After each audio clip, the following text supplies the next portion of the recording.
Kalau kita membahas tentang kekristenan, ada tiga hal yang sering kali kita diskusikan dalam ranah publik. Yang pertama tentang Alkitab, yang kedua tentang Kristus, dan yang ketiga tentang gereja. Nah, tiga ini yang selalu diperbincangkan di dalam kekristenan dari zaman ke zaman. Tentang Alkitab, orang Kristen dengan segala perjalanannya dan penerimaannya atas firman Tuhan, meyakini Alkitab adalah firman Tuhan yang diinspirasikan Roh Kudus, ditulis oleh para penulis sepanjang waktu yang cukup panjang, cukup lama, baik kitab Perjanjian Lama maupun kitab Perjanjian Baru dalam satu kesatuan. Nah, orang Kristen tidak menerima kitab-kitab lain sebagai firman Tuhan kecuali kitab-kitab yang sudah diterima dalam Perjanjian Lama dan Perjanjian Baru. Itu singkatnya yang seringkali ditanyakan keasliannya, kesejatiannya, pengajaran yang ada di dalam Alkitab Perjanjian Lama dan Perjanjian Baru. Hal yang kedua yang seringkali didiskusikan atau ditanyakan oleh orang Kristen atau orang bukan Kristen kepada orang Kristen adalah tentang Kristus. Nah, ini yang dari zaman ke zaman, dari abad ke abad, dari waktu ke waktu seringkali dipertanyakan, siapakah Yesus Kristus? Ada yang menggunakan sumber arkeologis, historis, ada yang menggunakan sumber kitab-kitab kepercayaan di luar Alkitab, dan ada yang menggunakan sumber pengalaman dan pengertiannya sendiri. Orang Kristen mempelajari dan menjelaskan tentang Yesus Kristus itu hanya dari Alkitab. Itu yang kedua. Yang ketiga ialah mengenai gereja. Gereja dalam konteks sekarang dengan berbagai organisasi atau institusi seringkali dikaburkan prinsip pengertiannya dengan kesamaan dengan organisasi keagamaan lain. Gereja itu pribadi dan komunal. Gereja itu organisasi dan organisme. Gereja itu berdasarkan pada sumber Alkitab. Jadi kalau orang Kristen berbicara tentang gereja, pasti sumbernya dan penjelasannya mesti dari apa yang tertulis dalam Alkitab. Karena itu, gereja tidak hanya berkaitan dengan gedung, organisasi, sistem pemerintahannya, tetapi berkaitan dengan esensi keberadaannya sepanjang sejarah manusia. Nah, tiga hal ini yang di tiap media sosial, bahkan di tiap pelayanan penginjilan, selalu yang tiga ini menjadi hal yang diperbincangkan oleh orang Kristen maupun oleh orang non-Kristen. Saya ulangi, yang pertama adalah membicarakan tentang Alkitab, baik keasliannya, kesejatiannya, penerjemahannya, penafsirannya, sampai dengan kisah-kisah yang ada di dalamnya, itu diperbincangkan terus. Walaupun sudah dibuktikan, dijelaskan, tetap saja banyak orang non-Kristen meragukan, bahkan tidak mempercayainya. Hal yang kedua yang saya bicarakan tentang Kristus. Karena orang Kristen dengan sebuah keyakinan yang ditanamkan oleh Roh Kudus, orang Kristen dengan kekuatan yang dari Allah, berdasarkan anugerahnya, percaya dengan mulut mengaku bahwa Yesus Kristus adalah Tuhan. Pengakuan itu bukan karena keadaan manusia yang saat ini berdosa atau yang sudah ditebus, tetapi pengakuan itu karena anugerah, pengajaran Alkitab, dan pelayanan pekerjaan Roh Tuhan di dalam kehidupan orang Kristen dimanapun berada. Dan yang ketiga mengenai gereja. Pendapat Bapak tentang bahasa roh atau bahasa lidah. Nah, ini ada glosolalia atau glosola. Jadi tentu itu bagian dari karunia pelayanan yang dikaruniakan Roh Kudus untuk gereja secara individu dan gereja secara komunal. Apakah ada bahasa roh atau bahasa lidah? Ada, tetapi persoalannya apakah bahasa lidahnya itu berasal dari Roh Kudus atau bukan. Nah, ini menjadi menarik sekali. Kalau dia berasal dari Roh Kudus, dijelaskan deskripsi pemanfaatan atau kehadiran bahasa lidah pada individu di tengah-tengah komunitas gereja. Di dalam Kisah Para Rasul pasal 2 itu berkaitan dengan karunia pelayanan yang dikerjakan Roh Kudus pada hari Pentakosta, dan orang yang mendengar para rasul berbicara tentang Kristus mendengar dalam bahasanya sendiri. Jadi ini berbeda dengan apa yang dijelaskan pada surat 1 Korintus pasal 12, 13-14. Dalam surat 1 Korintus 12-14 dijelaskan oleh Rasul Paulus mengenai karunia-karunia pelayanan yang dikaruniakan Roh Kudus, Jadi, dikaruniakan Roh Kudus. Ada berapa karunia dalam pelayanan yang dikaruniakan Roh Kudus? Kalau dilihat di dalam 1 Korintus 12, kira-kira ada 9 karunia pelayanan. Salah satunya bahasa roh atau bahasa lidah, glosolalia. Nah, fungsinya, manfaatnya bagi gereja itu jelas pada konteks waktu itu, karena kitab-kitab perjanjian baru, baik itu Injil maupun juga sampai kitab Wahyu, belum lengkap diterima oleh jemaat. di berbagai tempat di Yerusalem, Asia Kecil, Asia Besar, bahkan sampai Eropa, dan beberapa tempat lain, baik di Judea maupun di Samaria. Nah, mereka yang mendapatkan karunia, Roh Kudus, yaitu untuk pelayanan, yaitu bahasa lidah, maka mereka biasanya menjelaskan firman berdasarkan apa yang diajarkan Perjanjian Lama dan apa yang diajarkan oleh para rasul dan murid-muridnya. Nah, sementara mereka belum sepenuhnya menerima utuh seperti kita, kitab Injil Matius, Markus, Lukas, Yohanes, dan seterusnya sampai kitab Wahyu, dalam pelayanannya mereka menyampaikan pesan-pesan Tuhan. Nah, pada konteks waktu itu tentu diberikanlah, dan Roh Tuhan diberikan untuk memberikan kepada orang yang menerima karunia pelayan ini, bahasa lidah, agar jemaat mengenal Kristus, memuliakan Kristus, dan kembali kepada ajaran Alkitab, dan agar jemaat bertumbuh, berakar, berbuah. Jadi itu pada konteks Perjanjian Baru, pada konteks jemaat di Korintus.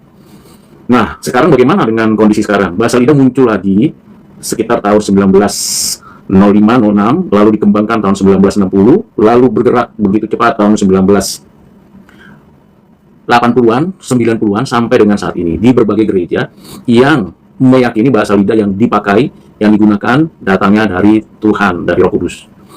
Tidak lagi diuji bahasa lidahnya. Karena kalau saya mendengar bahasa lidah yang sekarang diperdengarkan, entah melalui berbagai tempat, itu ternyata persis mirip dengan bahasa lidah yang pernah saya dengar waktu tahun 1987. 1987 saya mahasiswa semester 1. Nah, di sebelah saya itu ada tempat kos yang entah bagaimana tiap hari tertentu mereka ada puji-pujian begitu ya. Saya waktu itu tidak begitu tahu, tapi bahasa itu dilatih, dibicarakan, bahkan ada tutorial lah istilahnya sekarang. Nah, ternyata bahasa itu sampai sekarang mirip persis, sedikit ada perbedaan variasi. Nah, itu yang dilontarkan. Jadi pertanyaannya, apakah Roh Kudus adalah roh yang statis? Jawabannya tidak, roh yang dinamis. Yang kedua, bukankah Alkitab sudah lengkap karya Roh Kudus untuk pelayanan gerejawi? Jadi bahasa yang bisa kita mengerti adalah bahasa yang kita bisa tahu, bahasa Indonesia, diterjemahkan Alkitab dalam bahasa Indonesia.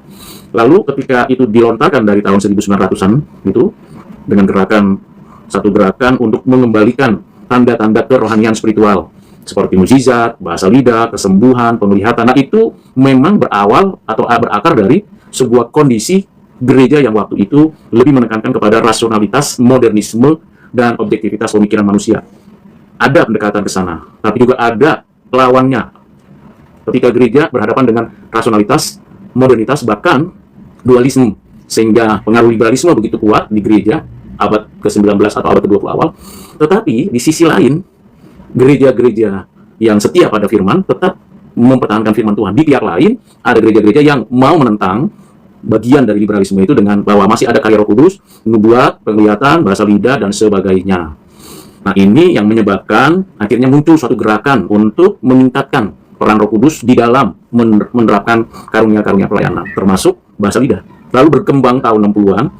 Tahun 60-an berkembang begitu pesat, khususnya bahasa lidah, nubuat, penglihatan, mukjizat, yang segala sesuatunya selalu dibicarakan di dalam mimbar, di atas mimbar, dalam pelayanan, dalam komunitas. Gerakan ini berkembang tahun 90-an sampai sekarang. Nah, pertanyaannya, apakah itu adalah dari Roh Kudus? Tentu mesti diuji. Pertama, yang saya dengar tahun 1987, kalau kalimat, kata, dan cara yang disampaikannya mirip, saya tidak yakin itu bahasa roh dari Roh Kudus. Saya tidak yakin. Yang kedua, diuji. Karena bahasa roh atau bahasa lidah dalam konteks yang dinyatakan Roh Kudus dalam Kisah Para Rasul pasal 2, dalam konteks yang dinyatakan Roh Kudus melalui tulisan surat Paulus kepada Korintus, mesti ada yang menafsirkannya, membangun jemaat, memuliakan, meninggikan Yesus Kristus. Itu yang kedua ujiannya. Yang ketiga, Roh Kudus tidak hanya memberikan karunia pelayanan kepada pejabat gereja saja, tetapi kepada setiap orang Kristen yang mau melayani, yang digerakkan, dituntun oleh Roh Kudus, dan tidak hanya bahasa lidah. Kalau kita memberitakan Injil dengan hikmat dan bijaksana, otoritas dan kuasa Roh Tuhan, maka di situ kita diberikan karunia dari Roh Kudus. Jadi bukan sekedar berbahasa tanpa makna, itu namanya noise, bukan voice. Jadi suara-suara yang tidak memiliki makna. Nah, bagaimana dengan gereja-gereja yang sekarang bisa saja mereka mengklaim bahwa itu bahasa lidah? Klaim tidak mengubah fakta kebenaran. Jadi kalau saudara memperhatikan begitu banyak orang yang mencoba mencari penjelasan mengenai klaim-klaim tersebut. Dan akhirnya kita tahu bahwa klaim-klaim tersebut tidak memiliki makna apapun. Karena kalau seseorang dipimpin dipenuhi oleh Roh Kudus dengan karunia-karunia pelayanannya, maka orang itu pasti bukan meninggikan Roh Kudus tapi memuliakan Yesus Kristus. Berani memberitakan Injil Yesus Kristus ke mana saja. Ya, kalau bisa belajar bahasa Toba boleh dibandingkan bahasa lidah. Karena seperti yang saya katakan, pada waktu tahun 1987, ada tutorial tentang bahasa lidah tersebut, ada kasetnya. Saya pun diminta untuk bisa ikut. Waktu itu saya masih kuliah untuk S1. Tetapi ternyata sampai sekarang ada juga itu pengajaran-pengajaran seperti itu, bahkan sangat populer. Karena hamba Tuhannya atau orang Kristen yang mengaku dia adalah orang yang diberikan bahasa lidah seolah-olah itu paling benar begitu. Jadi saya masuk ke dalam gereja atau persekutuan seperti itu. Saya masuk ke dalam gereja atau persekutuan seperti itu dan memperhatikan pengajaran-pengajarannya lebih banyak kepada pengalaman dan pengertian yang sifatnya emosional. Ya, boleh-boleh saja mereka menilai bahwa kami tidak perlu doktrin. Padahal dengan mengajarkan bahasa lidah, mempraktekkan bahasa lidah dalam komunitas Kristen, melalui institusi gerejanya, itu sedang berdoktrin. Doktrin itu artinya ajaran. Kita seringkali dikaburkan, oh kita gereja tidak perlu belajar teologi. Karena teologi itu hanya berbicara pikiran saja. Nah, karikatur konsep tentang teologi yang seperti itu memberikan kita suatu pengertian bahwa mereka tidak tahu apa arti teologi. Teologi itu mesti mencakup 3 hal. Jadi kalau saya dan saudara mau belajar teologi, berarti ada 3 hal yang tidak boleh dipisahkan. Tidak boleh dipisahkan, dapat dibedakan. Pertama, ortodoksi. Jadi pengajaran. Dari mana pengajarannya? Dari Alkitab. Mesti dari Alkitab.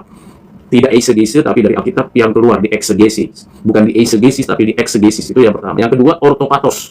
Keyakinan, kepercayaan dari dalam. Dari dalam meyakini dengan sungguh instrumen iman yang dianugerahkan Allah, Roh Kudus bekerja, meyakini bahwa firman Tuhan mesti diterima dan benar-benar sungguh-sungguh dialami, ada satu pengalaman spiritual. Yang ketiga, ortopraksis, dilakukan pengajaran-pengajaran tersebut. Jadi kalau kita bicara tentang teologi, maka 3-tiganya mesti ada.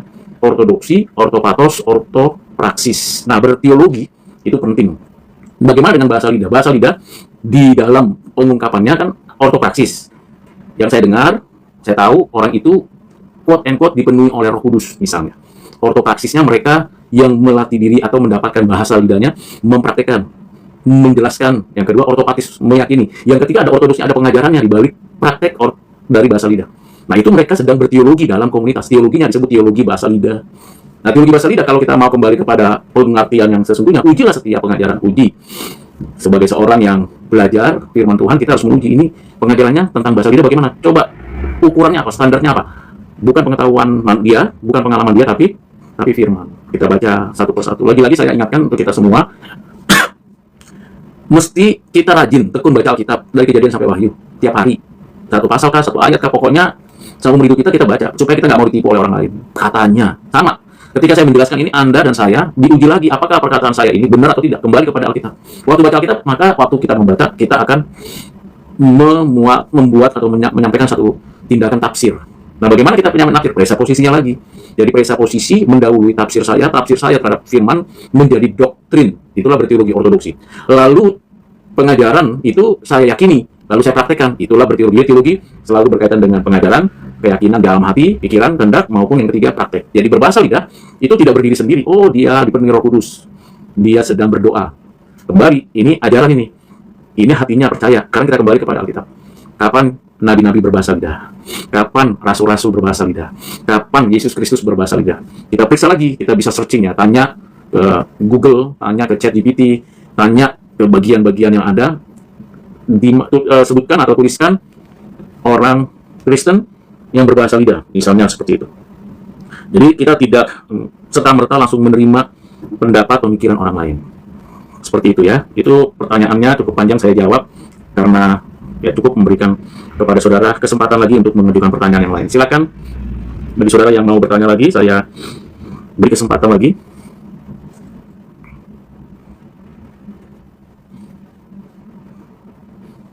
Kalau tidak salah mungkin ada yang mau ora et labora, mau naik, mau diskusi kita tentang sesuatu, silakan.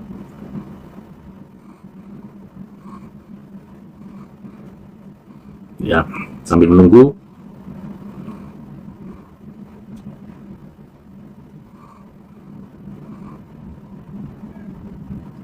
Oke, ini dia udah menaik. Terima.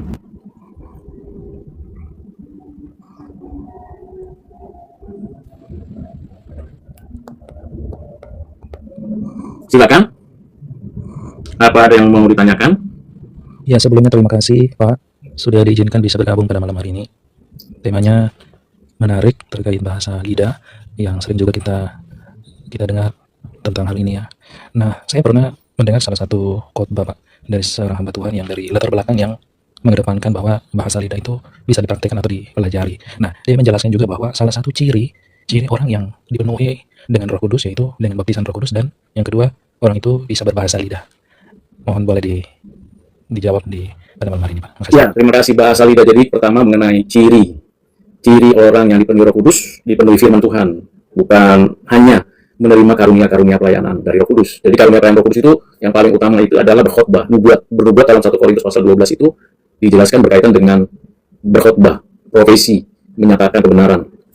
Nanti ada banyak lagi di Efesus juga dijelaskan karunia pelayanan juga dari Roh Kudus, memuji Tuhan, bermazmur dengan suara yang baik, lirik yang benar, dan nada kemudian komposisi yang baik. Nah, kalau dikatakan hanya ciri, seperti yang saya katakan tadi, tunjukkan di mana seluruh nabi berbahasa lidah. Tunjukkan di mana seluruh rasul berbahasa lidah. Penulis kitab Perjanjian Lama dan penulis kitab Perjanjian Baru menuliskan firman yang dari Roh Kudus yang memberikan inspirasi, dan Roh Kudus yang memberikan pencerahan kepada yang membaca tulisan itu, memberikan kepada kita pengertian bahwa mereka menulis dan kita membaca dalam bahasa manusia yang dapat dimengerti. Musa, kemudian nabi-nabi Perjanjian Lama, tidak dicatat ada pernah berbahasa roh. Jadi kalau menggunakan statement bahwa orang yang percaya itu harus dipenuhi atau berbahasa lidah atau berbahasa roh, apakah berani atau betul-betulkah bisa statement itu diuji di dalam Perjanjian Lama? Masuk ke dalam Perjanjian Baru. Ada Matius, Markus, Lukas, Yohanes penulis 4 Injil. Kemudian ada Paulus, ada Lukas, ada Yakobus, ada Yohanes, ada Petrus, ada penulis Ibrani, ada Yudas yang menulis surat-surat. Pertanyaannya di mana dituliskan atau dipertegas oleh Yesus Tuhan yang mengatakan kalau menjadi orang Kristen cirinya seperti ini, berbahasa lidah, berbahasa roh. Tidak pernah ditemukan. Tuhan Yesus mengatakan bahwa kalau mau ikut aku, sangkal diri, pikul salib, ikut aku. Sangkal diri, pikul salib, ikut aku. Kalau kita berada di dalam pengikutan sebagai murid Kristus. Seperti yang saya katakan bahwa memang bisa saja ada orang diberikan karunia bahasa roh. Tapi itu bukan satu-satunya karunia yang diberikan Roh Kudus kepada seseorang untuk membangun gereja Tuhan secara komunitas, supaya memuliakan Kristus dan berani memberitakan Injil Yesus Kristus kepada orang yang belum percaya. Jadi bahasa itu untuk sarana komunikasi. Jadi pendapat atau pemikiran yang memastikan mesti itu cirinya, saya bisa berpendapat yang berbeda dengan orang tersebut. Saya mengatakan bahwa orang tersebut belum sepenuhnya mempelajari firman Tuhan, yaitu Alkitab. Belum sepenuhnya memahami keseluruhannya, sehingga hanya katanya, mungkin pengalaman dia, mungkin saja pengajaran yang dia terima, teologi bahasa roh yang dia terima seperti itu, sehingga dia berani mengklaim baru seperti ini. Dan itu dulu pertanyaan dan jawabannya. Mungkin itu cukup tajam ya, cukup memberikan sebuah pemikiran ya. Terima kasih untuk host pada malam hari ini menjelaskan mengenai bahasa lidah ya. Puji Tuhan, dan menyambung sedikit dari pembahasan malam hari ini Pak terkait Roh Kudus. Nah, mungkin Bapak bisa menjelaskan secara detail berapa kali sebenarnya orang percaya itu menerima ataupun Roh Kudus ada dalam hatinya. Nah, ketika kita menerima Yesus sebagai Tuhan dan Juru Selamat pribadi, otomatis Roh Kudus termateraikan dalam diri kita. Itu yang saya pelajari selama ini Pak. Boleh nanti dibantu kalau ada kesalahan. Dan di Yohanes 20 ayat 22 juga, ketika Yesus bangkit dia berkata, terimalah Roh Kudus. Namun kan ketika kita mengikuti sebuah kebangunan rohani, tidak jarang juga narasumber menghimbau untuk terimalah Roh Kudus, terimalah Roh Kudus. Sedangkan kita orang percaya yang datang pada kebaktian tersebut. Nah, boleh dijelaskan sedikit. Terima kasih Pak. Iya, kembali kepada pengenalan akan pribadi Roh Kudus. Seperti kita sudah bahas semalam berkaitan dengan Trinitas Bapa, Anak, Roh Kudus. Mesti kita yakini dan mendalam bahwa Roh Kudus adalah pribadi yang setara, sehakikat, baik naturnya, atributnya, ketetapannya bersama dengan Anak dan Bapa. Jadi Bapa, Anak, Roh Kudus. Keberadaan entitas, keberadaan pribadi Bapa, Anak, Roh Kudus itu setara. Bapa mencipta, Anak mencipta, Roh Kudus mencipta. Bapa memelihara, Anak memelihara, Roh Kudus memelihara. Bapa menebus, Anak menebus, Roh Kudus menebus. Ketiganya berkarya. Dan ketika dilaksanakan, diselenggarakan, ketetapannya mencipta, memelihara, dan menebus, maka disitulah kita menyaksikan bagaimana prosesi dari pekerjaan Roh Kudus.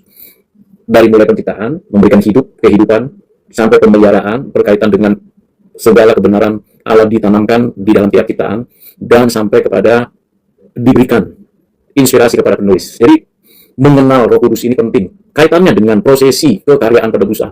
Roh Kudus memberikan penjelasan mengenai kedatangan Kristus melalui apa yang ditulis di dalam kitab-kitab Perjanjian Lama. Inspirasi ini sebagai nubuatan kedatangan Kristus yang berinkarnasi, anak Allah yang inkarnasi. Mulai dari Kejadian 3 ayat 15, 16, 17 sampai dengan penggenapannya di dalam Perjanjian Baru. Roh Kudus di dalam konteks penebusan, ia juga yang menaungi Maria dan memberikan benih ilahi, menjadikan adanya inkarnasi pada tubuh rahim Maria. Jadi ini pekerjaan Roh Kudus. Roh Kudus juga lah yang memenuhi keberadaan Yesus Kristus dalam karenanya manusia. Ia bertumbuh secara pasif dan aktif menaati Bapaknya, menaati Allah, dan ia juga dipenuhi Roh Kudus dalam melayani dan memberitakan hal kerajaan surga. Bahkan Ibrani menulis ketika mempersembahkan persembahan dirinya, persembahan itu dipersembahkan juga bersama oleh Roh Kudus. Jadi di sini penebusan dari karya Roh Kudus di dalam konteks pelayanan yang dikerjakan Kristus begitu jelas dan nyata. Nah, bagaimana dengan penebusan secara aktual pada diri seseorang? Jadi setiap orang yang telah ditentukan oleh Allah Bapa, kalau kita baca Efesus pasal 1 ayat yang keempat sampai dengan ayat yang ke-13 misalnya, atau di dalam Roma pasal yang ke-8 ayat 29 sampai 30, atau dalam Injil Yohanes pasal yang ke-10 ayat 25, 26, 27, 28, atau Injil Yohanes pasal 15 ayat yang ke-16 dan seterusnya. Jadi ada banyak ayat yang memberikan kepada kita bahwa Allah telah menetapkan sebagian untuk diselamatkan, yang disebut factum salutis. Nah, pengajaran ini adalah Alkitab. Lalu dalam sejarah, entah individu dan sejarah penebusan, Allah memanggil, Allah melahirbarukan orang-orang pilihannya.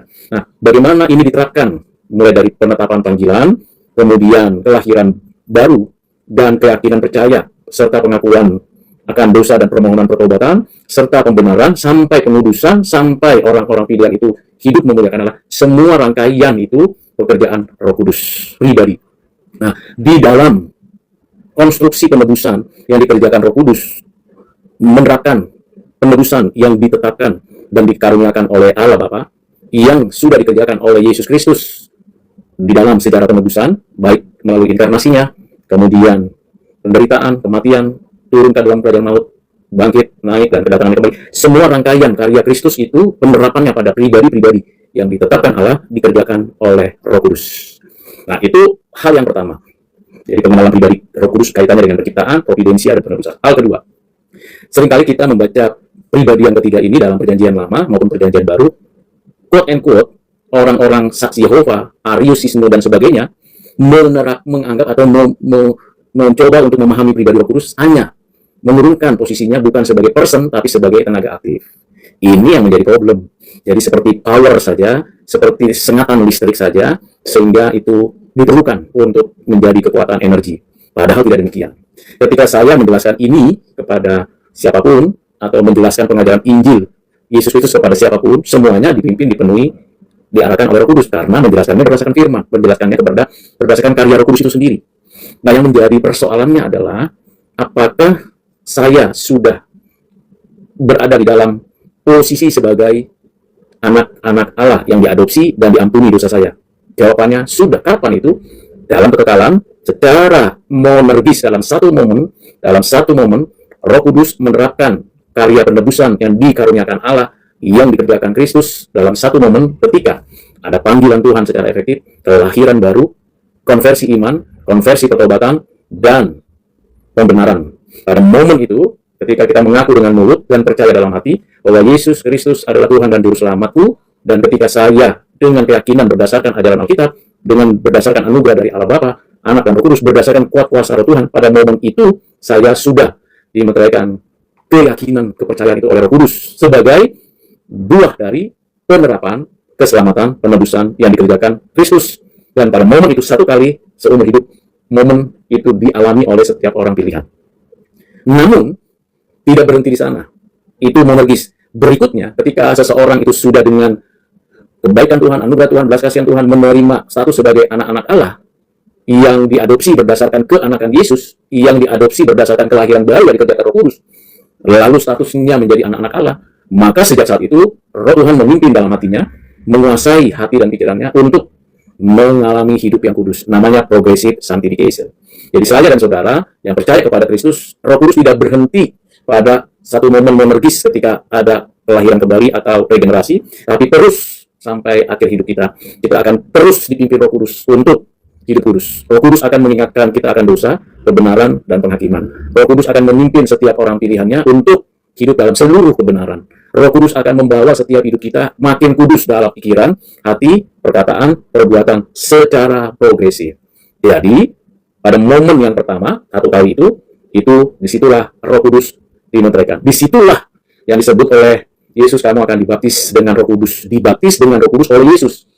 Rasul-rasul tidak pernah membaptis dengan Roh Kudus.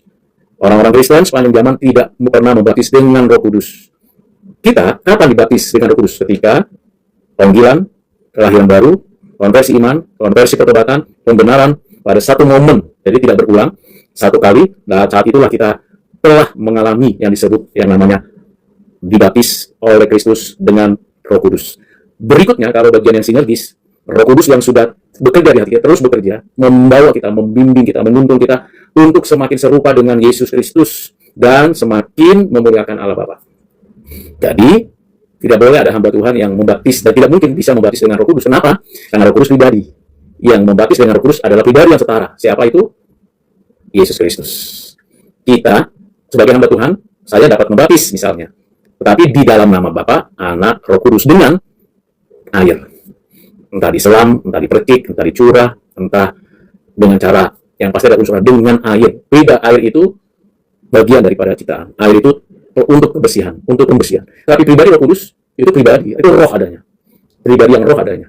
Yang tidak di dalam kendali kita. Kita yang berada di dalam kendali. Jadi ketika hamba-hamba Tuhan membaptis seorang yang belum pernah dibaptis dalam nama Bapa, Anak, Roh Kudus dengan air, nah pada saat itu orang-orang tersebut sedang mengalami karya Roh Kudus. Kira-kira itu penjelasan saya yang singkat. Silakan dibaca Injil Yohanes pasal yang ke-13, 14, 15, 16 tentang karya Roh Kudus. Kemudian Injil Matius pasal 3 yang menjelaskan bagaimana Yohanes Pembaptis mengatakan kamu akan dibaptis oleh Kristus dengan Roh Kudus. Dan kalau bagian dihembuskan, itu konteksnya memang Roh Kudus belum dicurahkan. Seperti janji Bapa dan Kristus. Kalau sudah, sekarang tidak lagi konsepnya menerima, tapi sudah bekerja. Jadi ada momen Roh Kudus itu menyatakan keberadaannya secara publik kepada gerejanya. Dilahirkanlah gereja pada hari Pentakosta. Tetapi untuk pribadi, lepas pribadi, murid-murid, mereka dipersiapkan oleh Tuhan untuk menantikan seperti yang dijanjikan bahwa Roh Kudus dicurahkan. Nah, ini bagian yang berhenti pada murid rasul-rasul. Tidak bisa diteruskan atau tidak lagi diteruskan di dalam pelayanan para rasul. Para rasul tidak boleh terimalah Roh Kudus yang saya hembuskan itu. Tidak ada istilah itu di dalam konteks surat-surat Paulus maupun surat-surat umum yang lain. Kira-kira begitu, saudara. Silakan kalau masih ada yang belum jelas, silakan ditanyakan. Baik Pak, terima kasih.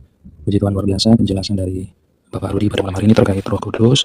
Saya mau sedikit lagi Pak memperdalam tentang Roh Kudus yang dibahas host pada malam hari ini.